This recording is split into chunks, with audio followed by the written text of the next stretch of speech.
कथा विश्वासाची अद्भुत ताकद. अक्कलकोटात स्वामी समर्थांचा दरबार भरलेला होता.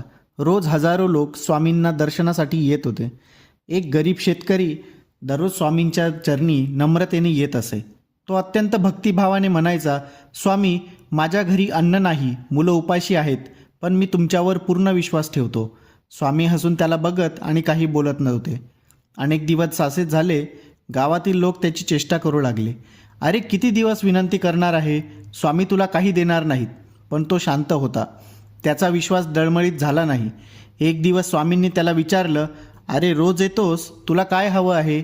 तो म्हणाला, स्वामी, माझ्या घरी अन्न नाही, पण मला खात्री आहे की तुम्ही मला उपाशी ठेवणार नाही. यावर स्वामींनी हसत त्यांच्या अंगावरील फाटका अंगरखा काढला आणि त्याला दिला. हे घे, तुला जे हवे ते होईल. मग तो घरी गेला. बायकोने अंगरखा पाहून रागाने विचारलं,